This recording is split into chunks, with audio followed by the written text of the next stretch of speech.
আপনারা লক্ষ্য করেছেন বাংলাদেশের সংবাদপত্রের সব সিনিয়র প্রথিতযশা স্বনামধন্য সাংবাদিক সম্পাদকরা এখানে আজকে মত বিনিময় সভায় আমিরে জামাতের আমন্ত্রণে এসেছিলেন এবং সেখানে আমিরে জামাত দেশের বর্তমান পরিস্থিতিতে পার্লামেন্টে বাংলাদেশ জামাত ইসলামী তথা 11 দলীয় ঐক্য যে ভূমিকা পালন করছেন আমাদের জাতীয় সমস্যা জনদুর্ভোগ বিশেষ করে জুলাই সনদের ভিত্তিতে অনুষ্ঠিত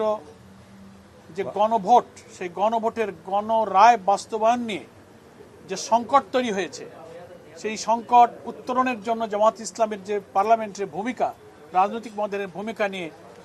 আমিরে জামাত তার বক্তব্যের মধ্যে পরিষ্কার করে তুলে ধরেছেন এবং সংসদে জামাত ইসলামীর বিরোধী দলের দায়িত্ব পালনের ক্ষেত্রে যে নীতি যেটা তিনি পার্লামেন্টেও বলেন বাইরেও বলেন সেটাও আজকে পুনরুল্লেখ করেছেন যে আমরা একটি দায়িত্বশীল এবং গঠনমূলক বিরোধী দলের ভূমিকা আমরা পালন করব সেটা যে আমরা করে যাচ্ছি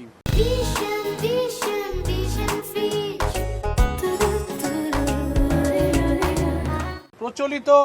প্রথাগত বিরোধী দলের রাজনীতিতে যে ব্যাড প্র্যাকটিসের একটা পুরনো খারাপ ঐতিহ্য যে ছিল সেটা ভেঙে আমরা যে দেশের স্থিতিশীলতা রাজনীতি গণতন্ত্রের উত্তরণে আমরা যে ভালো কাজে সরকারকে সাহায্য করব সকল মন্দ জনস্বার্থ বিরোধী কাজে আমরা প্রতিবাদ করব এই পলিসির উপরে জামাত আছে এটি সম্পাদকদেরকে ব্রিফ করা হয়েছে এবং সম্পাদকদের মধ্য থেকে জামাত ইসলামের এই পার্লামেন্টারি পলিসিকে অ্যাপ্রিসিয়েট করা হয়েছে স্বাধীনতার 54 বছরে অনেকেই মন্তব্য করেছেন যে গঠনমূলক দেশকে স্থিতিশীল রেখে সরকারকে বিরোধিতার জায়গায় বিরোধিতা সহযোগিতার জায়গায় সহযোগিতা করে বিরোধী দল একটা বৃহৎ ভূমিকা যে পালন করছে এটা আমরা এই প্রথম দেখতে পাচ্ছি এটা তারা প্রশংসা করেছেন এবং আমাদের আমিরে জামাত তাদেরকে কৃতজ্ঞতা জানিয়ে বলেছেন আমরা সকল অন্যায় গণবিরোধী জনস্বার্থ বিরোধী কাজে আমরা সবসময় প্রতিবাদ জানিয়ে যাব তবে আমার সেই বিরোধিতা প্রতিবাদ হবে নিয়মতান্ত্রিক এবং গঠনমূলক এটা একটা আলোচনা হয়েছে এরপরে বাংলাদেশি বিরাজমান রাজনৈতিক পরিস্থিতি আন্তর্জাতিক পরিস্থিতি ভূ রাজনৈতিক পরিস্থিতি প্রতিবেশী দেশের সাথে সম্পর্ক এগুলো নিয়ে সম্পাদকদের সাথে আমাদের আমিরে জামাতের প্রশ্নোত্তর মত বিনিময় হয়েছে সেখানে জামাত ইসলামের যে পলিসি আমাদের বিভিন্ন সময় আমিরে জামাত পাবলিক মিটিংয়ে পার্লামেন্টে বলে থাকেন গতকালকে এখানে 11 দলীয় ঐক্যের সমাবেশে আলোচনা হয়েছে যেটা মিডিয়া এখানে 11 দলীয় ঐক্যের শীর্ষ বৈঠকে সেগুলোই এখানে আলোচনা করা হয়েছে সম্পাদকরা পরামর্শ দিয়েছেন যে আপনারা বিরোধিতা করেন গঠনমূলকভাবে আলোচনা করেন এবং